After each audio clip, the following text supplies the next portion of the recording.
In this video, I shall be explaining the digital technologies used in the planning stages of my A2 coursework.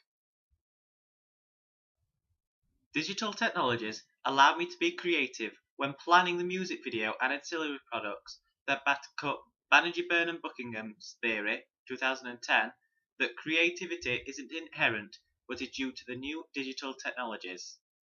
I used a variety of new digital technologies when planning my music video and ancillary products. I used Prezi, a Web 2.0 app, to create an online presentation for my media pitch to show my class my ideas for my music video. I use this rather than using Microsoft PowerPoint because it allows me to easily put YouTube videos onto the presentation, and I can play the video on the presentation without having to go onto YouTube's site as they are embedded. An example of this is when I use a short clip of editing techniques from other music videos such as Ellie Goulding's Your Song in a video put together using Windows Movie Maker non-linear editing software Gauntlet 2007, then uploaded it to YouTube, then added it to my presentation on Prezi.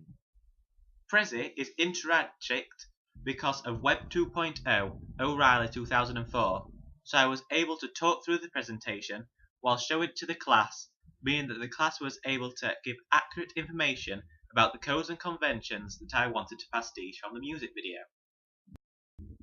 When my group and I were bringing our ideas together, we used Bubbleless to create a bubble diagram of all our ideas for the music video. We use this rather than writing on paper because we know that our diagrams will be safer on the internet than on paper and won't lose them because they're in one place. Cloud Computing, McCarthy, 1961. And the technology allows us to be creative, which backs up Banerjee Burnham Buckingham's creativity theory. We can easily add the diagrams onto our blogs. This blog was on WordPress. We posted all of our appendices, ideas and our final products on this site, which means that all our work is together and in one place and is easy to access for tutors and ourselves.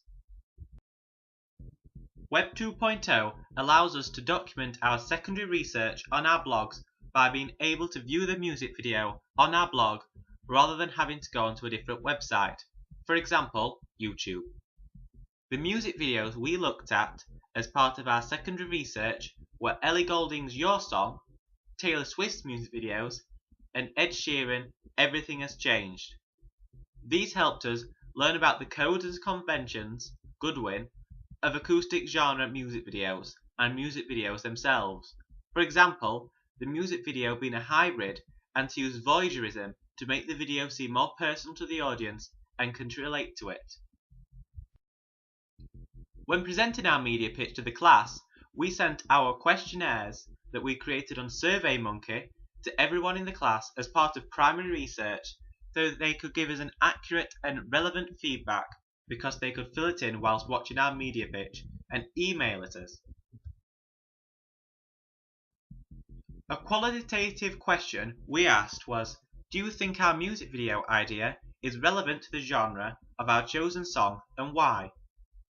And the feedback we got all said that our ideas are relevant to the genre, which is acoustic, and the reasons included the target audience being able to relate to the music video. It's earthy, therefore it will match the genre. It links clearly, and it's well combined. When looking back at our feedback from the questionnaire, SurveyMonkey automatically puts some of the answers in graphs and charts for us so that it makes it easy to view the results and make it appear more presentable and professional when we put it on our blogs. Pete Fraser. This feedback we received was useful to us, but they weren't part of the subculture that we were targeting, so the feedback could be classed as invalid. Therefore, if we were to do it again, we would aim the questionnaires at our subculture and target audience. We made our storyboard on paper, but we decided to make our animatic video using our storyboard on Windows Movie Maker non-linear editing Gauntlet 2007 because we were able to quickly and easily put the video together. This also allowed us to practice anchoring visuals to audio for when we started editing our music video. Therefore, we could practice codes and conventions of music videos, Goodwin 1992. We used a scanner to scan in the storyboards onto the computer, then cropped each box out and put it in order of how we wanted it to look on the video and the timeline, making each duration long enough to match the beats for the visuals. If I was to do this coursework again, I would use social networking sites such as Facebook to share our ideas and plan with people including our target audience so we can get regular audience feedback, Clark et al. 2007, which means we will be able to change our ideas according to the feedback during planning so we make less changes to make once we produce the products. We would use Facebook because our target audience are digital natives and will already have Facebook accounts, as it will make it easier to communicate with them. To be able to use all of these new technologies, a computer is essential.